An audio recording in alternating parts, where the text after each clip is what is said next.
आप लोगों को आज से पुनः LLB 5वें सेमेस्टर में जो आपके पेपर हैं उसमें एक पेपर आपको क्रिमिनोलॉजी, पेनोलॉजी एंड विक्टिमोलॉजी, अपराध शास्त्र, दंड शास्त्र एवं पीड़ित शास्त्र के नाम से जाना जाता है। अपराध शास्त्र, दंड शास्त्र एवं पीड़ित शास्त्र, इसके अंतर्गत आपको उन बातों का अध्ययन करना है, उन परिस्थितियों का अध्ययन करना है कि कोई क्रिमिनल है, वह क्राइम करता है तो उसके लिए थाट क्या, उसके लिए स्कूल्स क्या, उसके लिए विचारधाराएं क्या है, किस विचारधारा के अनुसार, किस सिद्धांत के अनुसार, किस वर्ग के अनुसार उस अपराध की आपराधिकता में उसके विधिक जो अपराध शास्त्र के जो सिद्धांत बताए गए हैं उन सिद्धांतों का अध्ययन हम क्रिमिनोलॉजी के माध्यम से करते हैं। पेनोलॉजी में हम अपराध शास्त्र के अंतर्गत उन बातों का अध्ययन करते हैं जिसके अंतर्गत जो है कि सिस्टम, इम्प्रिजमेंट सिस्टम, जेल प्रशासन, जेल का जो है कि system, criminal punishment, judicial attitude, न्यायिक जो है कि विचारधाराएं, अपराधी को अपराध देने के लिए उसके मूलभूत जो आवश्यक होते हैं, वो अपराधी को दंड देते समय उन सारी चीज़ों का अध्ययन हम पेनोलॉजी के माध्यम से करते हैं, दंड प्रशासन के माध्यम से करते हैं। दंड प्रशासन जो है, जो दंड शास्त्र है, इसके अंतर्गत हम जेल प्रशासन, सुधार गृह और दंड के सिद्धांत, दंड के प्रकार, इंडिया में पनिशमेंट के जो सिद्धांत बताए गए हैं, 5 आवश्यकता इसके जो है कि प्रकार बताए गए हैं, इन सारी चीज़ों का अध्ययन हम पेनोलॉजी के माध्यम से करते हैं। क्रिमिनोलॉजी के अंतर्गत हम देखते हैं कि कोई अभियुक्त अपराधी है, अपराध करता है, उस अपराध के लिए उसकी क्या मतलब आप ऐसे कह सकते हैं कि वह जो है कि जो स्कूल्स हैं, विचारधाराएं हैं, विचारधाराओं में जैसे हम देखते हैं कि मतलब लैब्रोसो थ्योरी है, इटालियन थ्योरी है, इन सारी चीज़ों का अध्ययन हम करते हैं। अब हम देखते हैं अपराध शास्त्र की परिभाषा, पहला हम शुरू करते हैं क्रिमिनोलॉजी में अपराध शास्त्र। अपराध शास्त्र की परिभाषा, अपराध शास्त्र का क्षेत्र, अपराध शास्त्र का महत्व और इंडिया में अपराध शास्त्र की उपयोगिता, यूटिलिटी ऑफ इंडियन एस्पेक्ट में उपयोगिता उसकी क्या है, इन सारी चीज़ों का अध्ययन हम यहाँ पर जो है करते हैं। जैसा कि आप पहले पढ़े हैं, IPC में पढ़े हैं कि मतलब अपराध क्या है, CRPC में आपने पढ़ा है कि अपराध जो चलेगा, जो अपराध मतलब न्यायालय मामले का ट्रायल कैसे चलती है, कैसे करेगी। एविडेंस में आपने पढ़ा है कि साक्ष्य कैसे जो है न्यायालय के समक्ष जो है उस अभियुक्त के विरुद्ध या अभियुक्त के पक्ष में जो भी साक्ष्य है वो साक्ष्य कैसे पेश किए जाते हैं। यहाँ पर आपको जो है क्रिमिनोलॉजी में, अपराध शास्त्र में अब हम देखते हैं अपराध क्या है, व्हाट इज ए क्राइम, अपराध क्या है। अब हम रियल में, अब यहाँ पर हम लीगल एस्पेक्ट में क्राइम क्या है, अपराध क्या है। क्रिमिनोलॉजी में तो हम पढ़े हैं, क्रिमिनोलॉजी में अपराध की जो डिफिनेशन बताई गई वो चीज़ें हैं। यहाँ पर हमको मतलब IPC में हमको डिफिनेशन मिलते हैं, अपराध की मतलब कैटेगरीज है, डिफिनेशन है। यहाँ पर क्राइम क्या है, व्हाट इज क्राइम, इन सारी चीज़ों का अध्ययन हम क्रिमिनोलॉजी और पेनोलॉजी के माध्यम से करते हैं। क्रिमिनोलॉजी में जो अपराध के लिए बताया गया है कि ये अपराध शास्त्र का जो है कि डिफिनेशन क्या है, नेचर, स्कोप और जो है कि इम्पॉर्टेंट ऑफ क्रिमिनोलॉजी, अपराध शास्त्र का महत्व, अपराध शास्त्र क्या महत्व है, इन सारी चीज़ों का अध्ययन हम यूनिट फर्स्ट में करते हैं। यूनिट फर्स्ट ये आपको एग्जाम के स्तर से पूछा जाएगा, और जितने भी आप जो है कंपटीशन देंगे, जहाँ भी आप जाएंगे, हर जगह आपको क्रिमिनोलॉजी का पेपर आपको मिलेगा, जिसके अंतर्गत हम देखते हैं कि method of criminology and method of criminology studies, method of criminology studies मतलब अध्ययन करते हैं, मतलब किस पद्धति से हम अपराध शास्त्र का अध्ययन करते हैं, अपराध शास्त्र के अध्ययन की पद्धति, अपराध शास्त्र के अध्ययन की पद्धति और relationship between crime and criminal law and criminology. अपराध शास्त्र के अंतर्गत हम देखते हैं कि अपराध शास्त्र का और अपराध का और क्रिमिनल लॉ का क्या संबंध है, इन सारी चीज़ों का अध्ययन हम यूनिट फर्स्ट में अध्ययन करेंगे। यूनिट फर्स्ट के अंतर्गत हम देखते हैं कि क्रिमिनोलॉजी में पहले तो हम देखते हैं कि क्रिमिनोलॉजी परिभाषा, अपराध शास्त्र परिभाषा, अपराध शास्त्र के क्षेत्र और भारतीय दंड विधान में अपराध शास्त्र का महत्व। इसके बाद यूनिट फर्स्ट में हम देखते हैं relation between crime, criminal law and criminology, अपराध का, अपराध शास्त्र का और आपराधिक विधि का संबंध का अध्ययन हम इस टॉपिक के माध्यम से इस चैप्टर में हम करेंगे। इसके बाद मेथड ऑफ क्रिमिनोलॉजी, अपराध शास्त्र के अध्ययन की जो है पद्धतियाँ, अपराध शास्त्र जो अध्ययन पद्धतियाँ हैं इनकी चर्चा करेंगे। यूनिट सेकंड में हम देखते हैं स्कूल्स ऑफ क्रिमिनोलॉजी, अपराध शास्त्र की विचारधाराएं, अपराध शास्त्र की विचारधाराएं क्लासिकल, न्यू क्लासिकल, सोशियोलॉजिकल, ये विचारधाराएं हैं अपराध शास्त्र के अध्ययन की विचारधाराएं, क्लासिकल एंड न्यू क्लासिकल विचारधारा है। मतलब इसकी जो है कि आप ऐसे कह सकते हैं कि इसके थॉट्स हैं, इसके सिद्धांत क्या है, अध्ययन की पद्धतियाँ क्या है। सोशियोलॉजी में हम देखते हैं कि मुख्य रूप से फेमिनिस्ट अप्रोच जो है, नारीवादी अप्रोच क्या है, अध्ययन की जो पद्धतियाँ हैं। इसके बाद जो है कि अपराध के जो फैक्टर्स ऑफ लाइन, अपराध के जो कारक हैं, अपराधी क्यों बनता है, कोई व्यक्ति अपराधी क्यों बनता है, उसके क्या कारक हैं, क्या उसके रीजन है, इन सारी चीज़ों का अध्ययन हम क्रिमिनोलॉजी के माध्यम से करते हैं, अपराध शास्त्र के माध्यम से करते हैं। अपराध शास्त्र में हम देखते हैं कि अपराध के जो अपराधी होते हैं, उन अपराध को करने के लिए उसमें क्या कंडीशन होते हैं, फेवरेबल कंडीशन क्या है। हम यहाँ देखते हैं कि मतलब ऐसे कह सकते हैं कि सदरलैंड ने भी कहा है कि अपराधी जन्म से नहीं होते हैं, इसी समाज में पैदा होते हैं, समाज में बनते हैं। तो हम अपराध शास्त्र की परिभाषा में, अपराध शास्त्र के क्षेत्रों में इन सारे चीज़ों का अब अध्ययन करेंगे। अब थ्योरी, जहाँ पॉजिटिव थ्योरी में, अपराध शास्त्र के अध्ययन की थ्योरी में हम देखते हैं पॉजिटिव थ्योरी मतलब सिद्धांत, पॉजिटिव सिद्धांत में हम देखते हैं लेम्ब्रोसो थ्योरी देखते हैं, जिसके अंतर्गत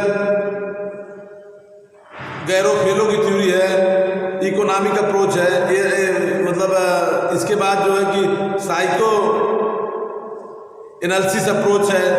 इन सारे चीज़ों को हम जो है इस डिफरेंशियल एसोसिएशन ऑफ थ्योरीज, इसको भी हम पढ़ेंगे। इस तरह से हम जो है कि अपराध शास्त्र के जो अपराधी के जो अध्ययन की जो पद्धतियाँ हैं, इन पद्धतियों को हम अध्ययन करते हैं। जैसे लेम्ब्रोसो थ्योरी में बताया गया है कि अपराधी का शारीरिक बनावट कैसी होती है, अब कोई व्यक्ति अपराधी बनता है शारीरिक बनावट के आधार पर। इन बातों को अपराध शास्त्रियों ने काफ़ी हद तक नकार दिया है, लेकिन जो सिद्धांत की बात है, व्यवहारिक जो रूप से जो कानून की विधि की बात है, वह कहीं न कहीं जो है कि अपराध शास्त्र के सिद्धांत से जोड़ती है। अपराध शास्त्र जो है कि आप ऐसे कह सकते हैं कि पुलिस प्रशासन में अपराध के मतलब ऐसे कह सकते हैं अपराध के जो है कि इन्वेस्टिगेशन में, विवेचना में, अपराध के जो है कि साक्ष्य कलेक्ट करने में, इन सारी चीज़ों का योगदान हमें मिलता है। इस तरह से हम क्राइम काजेज इस तरह से हम देखते हैं। और क्रिमिनोलॉजी के अंतर्गत हम देखते हैं जेल प्रशासन, जेल सुधार गृह, और फिर इसके बाद जो है कि जुवेनाइल डेलिक्वेंसी, किशोर अपचारी, इसके अंतर्गत यूनिट 3 के अंतर्गत हम देखेंगे किशोर अपचारी कैसे होते हैं। किशोर अपचारी तात्पर्य है विधिवादित किशोर। अब इसके लिए एक्ट बन गए हैं भारतीय संसद ने समय समय पर 1986 से 2000 तक, 2002, फिर 2006, फिर 2016 में डेलिक्वेंसी एक्ट के लिए, किशोर अपचारी के लिए जो है जुवेनाइल डेलिक्वेंसी के लिए कानून बनाए हैं, जिसमें है कि 16 साल से कम की बात बताई गई है। इस सारी चीज़ों को हम विस्तार से, जब आपको अभी तो सिलेबस आप देख रहे हैं, विस्तार से देखेंगे तो इसमें चर्चा आपको मिलेगी। इसके बाद हम देखते हैं white collar crime, definition, scope and social problem, public life, सामाजिक जीवन में हम देखते हैं व्हाइट कॉलर क्राइम किसे कहते हैं। व्हाइट कॉलर क्राइम मतलब सफ़ेद पोश अपराधी, ऐसे अपराधी जिनकी समाज में बड़ी गुडविल होती है, बड़ी उपलब्धि होती है, पद प्रतिष्ठा है, मान सम्मान है, ख्याति है। इस तरह से वो कुछ अपराध ऐसे करते हैं जिनको समाज उन पर अंगुली नहीं उठाता है, उसको कहते हैं व्हाइट कॉलर क्राइम। जैसे आप देखते हैं कि सामाजिक प्रतिष्ठा, अपने पद के, अपने गरिमा के, अपने जो है कि मतलब आप ऐसे कह सकते हैं कि अपने जो है कि उस हैसियत से, अपने पदी हैसियत से या अपने जो है पावर का उपयोग करके वो कुछ ऐसा कार्य करते हैं जिसको समाज उन पर जो है उंगली नहीं उठाता है, लेकिन वो बहुत बड़े अपराधी होते हैं। वह एक प्रकार से कहते हैं व्हाइट कॉलर क्राइम क्रिमिनल जो होते हैं, ये जो है कि इकोनॉमिकल अपराध करते हैं, समाज की आर्थिक अपराध करते हैं। जैसा कि तमाम विद्वानों ने भी कहा है, व्हाइट कॉलर क्राइम में आप ऐसे ही कह सकते हैं कि जो ज़्यादा पढ़े लिखे, बहुत ज़्यादा पढ़े लिखे हैं, या सामाजिक प्रतिष्ठा है, गुडविल है, या बहुत ऊंचे पद प्रतिष्ठा पर पहुंच गए हैं, वे लोग जो है कि अपराध करते हैं, उस अपराधी को व्हाइट कॉलर क्राइम कहते हैं। तमाम मनुष्यों ने इस बात का उल्लेख किया है कि पढ़े लिखे लोग समाज को ज़्यादा नुकसान पहुंचाते हैं। अगर वो अपने पद पे प्रतिष्ठा पर पहुंच गए और अपने पदी कर्तव्य का निर्वहन नहीं किए तो समाज बहुत पीछे चला जाता है। यह अपेक्षा किया जाता है, ये कहा जाता है कि समाज को ज़्यादा खतरा पढ़े लिखे लोगों से है। अर्थात उसका कारण ये नहीं है कि पढ़े लिखे लोग खराब हैं, उसका कारण ये है कि अपने पदी कर्तव्य के, अपने दायित्वों का निर्वहन जहाँ उनको करना चाहिए वो नहीं करते हैं, तो उससे समाज को जो है कि तमाम समस्याएं पैदा होती हैं। समाज का जो है कि सोशल वैल्यू गिर जाता है, समाज का तमाम दिक्कतें पैदा होती हैं। इस तरह से हम देखते हैं कि व्हाइट कॉलर क्राइम में भी यहाँ हम पढ़ेंगे जुवेनाइल डेलिक्वेंसी, किशोर अपचारी के बाद हम देखते हैं यहाँ पर जो है कि मतलब इसके लिए स्कोप, शेर, और यह जो है कि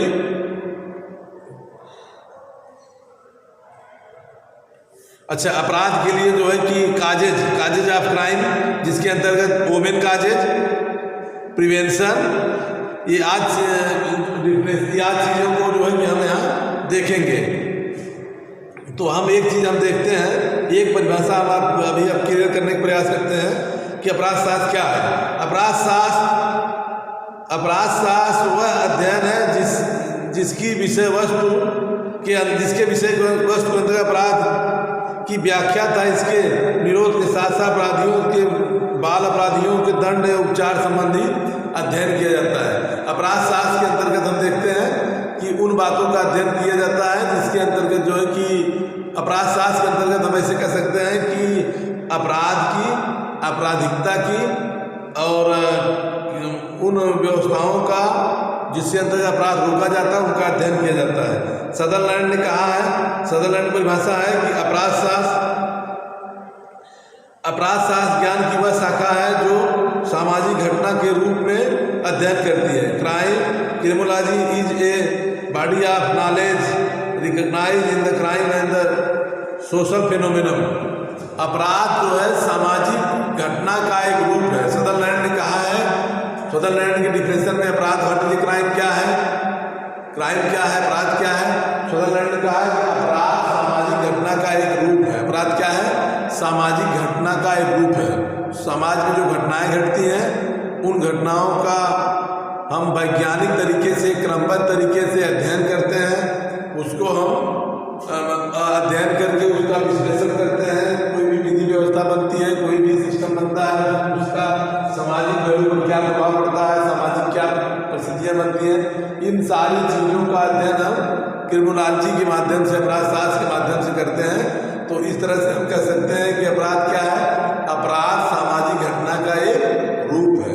समाज में जो घटनाएं घटती हैं, उस वही घटना जो है क्राइम होता है। अब ऐसे हम कह सकते हैं कि अपराध क्या है?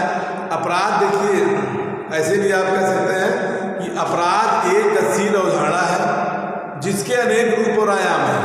इसको किसी सीमा में, क्षेत्र में, धर्म में, जाति में, समाज में, समुदाय में नहीं बांधा जा सकता है। जो कार्य विधि के विरुद्ध है, समाज द्वारा निंदनीय है और राज्य द्वारा दंडनीय कृत्य है, वह जो है क्राइम है। अपराध क्या है? अपराध एक सामाजिक घटना का एक रूप है जिसको हम कह सकते हैं कि यह रुकने वाला नहीं है, अनादिकाल से चला है। जो विधि के विरुद्ध कार्य थे वही अपराध है। विधि के विरुद्ध से तात्पर्य है कि जिसको समाज मान्यता न देता हो, राज्य दंड देता हो और पीड़ित की तरफ से सरकार उसकी पैरवी करते हो, वो सभी कार्य जो है क्या हो जाएंगे? अपराध हो जाएंगे। अर्थात हम कह सकते हैं कि अपराध विधि के द्वारा निषिद्ध, समाज द्वारा निंदनीय और राज्य द्वारा दंडनीय कृत्य को हम क्राइम कहते हैं। क्राइम क्या कहते हैं? जिसको विधि रोकता हो, ऐसा नहीं करना चाहिए, समाज उसकी निंदा करता है। वह कार्य जिसकी निंदा समाज करता है। समाज बुरे कार्यों की निंदा करता है, अच्छे कार्यों की प्रशंसा करता है। कोई भी समाज हो, कहीं का समाज हो, वह जो है विधि विरुद्ध कार्यों की निंदा करता है। अर्थात विधि विरुद्ध कार्य जो है क्राइम है, अपराध है। तो जैसा कि आप के साथ हैं, आपको मैं एक बार स्पष्ट करना चाहता हूँ कि देखिए, ये जो है कि लेक्चर मेथड है, मैथमेटिकल मेथड नहीं है कि आपको ब्लैक बोर्ड पर ही सारी चीज़ें लिखी जाएंगी और सारी चीज़ें ब्लैक बोर्ड पर ही आप बताएंगे। लेक्चर के माध्यम से, ऑनलाइन के माध्यम से, वीडियो के माध्यम से, किसी भी माध्यम से हमारा उद्देश्य है कि आपको ज़्यादा से ज़्यादा विधि के विषय में ज्ञान हो, आपके पेपर से भी संबंधित ज्ञान हो। इस तरह से हम आपको जो है जितने पेपर आपको हैं 5 सेमेस्टर के, LLB 5 सेमेस्टर के जितने पेपर हैं, सारे पेपरों को हम लोग सभी लोग जो है आपको बताने का प्रयास करेंगे। आप थोड़ा सा अपना समय निकालकर 20 मिनट 25 मिनट का ये ऑनलाइन के माध्यम से, ये जो है कि आप लाइव टेलीकास्ट के माध्यम से, ऑनलाइन के माध्यम से आप सुन करके अपने ज्ञान को बढ़ा सकते हैं। और इसी के साथ हम ये कहेंगे कि आप अपने ढंग से पढ़ने का प्रयास करिए। क्रिमिनोलॉजी किताब ले लीजिए। क्रिमिनोलॉजी किताब जैसे आप किसी भी राइटर का किताब चाहते हैं तो क्रिमिनोलॉजी किताब आप राइटर से ले लीजिए। किताबों दुकानें में उपलब्ध हैं और इन किताबों में तो आपको तमाम किताबें मिलेंगी, जिसमें जो है कि चौहान साहब किताब अच्छी है बुक्स में, टेक्स्ट बुक में, इस तरह से तमाम चीज़ हैं, आप इसको पढ़ लीजिए। और इसी में आपको हम प्रोबेशन और पेरोल भी बताएंगे। पेनोलॉजी के अंतर्गत आपको प्रोबेशन क्या है और पेरोल क्या है, इन सारी चीज़ों की चर्चा होगी। प्रोबेशन क्या है, पेरोल क्या है, इम्प्रिजमेंट क्या है, जेल क्या है, जेल प्रशासन क्या है, ये सारी चीज़ें आपको जो है इस लेक्चर के माध्यम से डिस्कस किया जाएगा। इस तरह से आप जो है आज सिलेबस के माध्यम से जो आपको 5 यूनिट पढ़ना है, 5 यूनिट को आप अपना तैयार करें। पहले यूनिट में आपको जो है कि इम्पार्टेंस ऑफ सोशियोलॉजी, क्रिमिनोलॉजी है, जिसके अंतर्गत क्षेत्र, महत्व और इन सारी चीज़ों का अध्ययन हम करेंगे। दूसरे में स्कूल्स ऑफ क्रिमिनोलॉजी है। स्कूल्स ऑफ क्रिमिनोलॉजी के अंतर्गत classical school, new classical school, pre classical school, socialist Samajwadi समाजशास्त्री सिद्धांत, फेमिनिस्ट अप्रोच, नारीवादी विचारधारा, और इसके बाद जो है कि अन्य फैक्टर्स जो है कि इकोनॉमिकल, इन सारी चीज़ों को हम अध्ययन करेंगे। काजेज ऑफ क्राइम के अंतर्गत हम देखते हैं, काजेज ऑफ क्राइम के अंतर्गत हम जो कि थ्योरीज है, ये साइको मनो व्यक्ति अपराध क्यों करता है, मनोवैज्ञानिक नाते करता है, भूत प्रेत कच बचास आत्मा नाते करता है, सारी चीज़ों को हम चर्चा आपसे करेंगे। और यूनिट 4 के अंतर्गत हम देखेंगे कि domination of crime,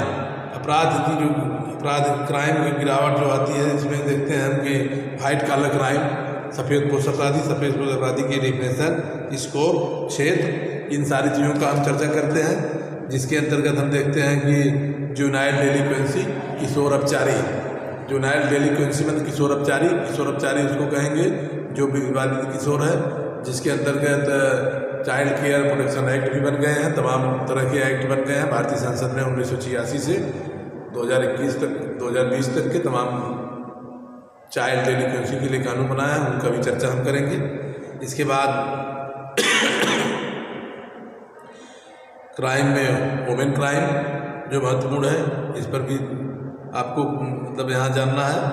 जुनाइल डेलिक्वेंसी in India, Bharat में किशोर अपचारिता का महत्व। इसके बाद जो पेनोलॉजी के अंतर्गत हम देखते हैं थ्योरी ऑफ पनिशमेंट, दंड के सिद्धांत। पेनोलॉजी में सबसे महत्वपूर्ण क्या है, पेनोलॉजी के अंतर्गत देखते हैं दंड के सिद्धांत। दंड के 5 सिद्धांत बताए गए हैं, deterrent theory, reformative theory, preventive theory, और इस तरह से 500 सिद्धांत बताएंगे। 500 सिद्धांत को आपको दंड क्यों दिया जाता है, कैसे दिया जाएगा, और थ्योरी ऑफ पनिशमेंट, दंड के सिद्धांत, और टाइप ऑफ पनिशमेंट, दंड कैसे दिया जाता है, 5 प्रकार दिया जाता है। इन सारी चीज़ों की यहाँ हम चर्चा करेंगे। कैपिटल पनिशमेंट, मृत्युदंड दिया जाता है, मृत्युदंड दिया जाए कि न दिया जाए भारत में, इस पर तर्क और वितर्क। मृत्युदंड पक्ष में तर्क, मृत्युदंड पक्ष में विपक्ष में तर्क। मृत्युदंड की औचित्य क्या है, क्या मृत्युदंड दे देने से अपराध समाप्त हो जाता है, अपराध नहीं समाप्त होता है, अपराधी समाप्त होता है। जैसा गांधी जी ने भी कहा है, hate to sin not to sinner, पापी से नहीं पाप से घिला करिए, पापी से नहीं पाप से घिला करिए, hate to sin not to sinner. तो अपराध का सिद्धांत जो है गांधीयन थ्योरी भी हम अध्ययन यहाँ करेंगे, गांधीयन थ्योरीज। इसके बाद प्रोबेशन, पेरोल, प्रोबेशन क्या है, पेरोल क्या है, इन सारी चीज़ों को हम जो है कि यहाँ डिस्कस करेंगे। इस तरह से ये जितना सिलेबस में है, सिलेबस की सारी चीज़ें अध्ययन होगी। कल से आपको हम पुनः जो है अपराध शास्त्र दंड प्रशासन के अंतर्गत आपको पुनः शुरू करेंगे, जो अपराध शास्त्र की परिभाषा है, महत्व है, क्षेत्र है। इस तरह से आपका क्लास यहाँ से समाप्त होता है। अब आप तैयार करके आइए, कल के बाद से क्लासेस चलेंगे। धन्यवाद।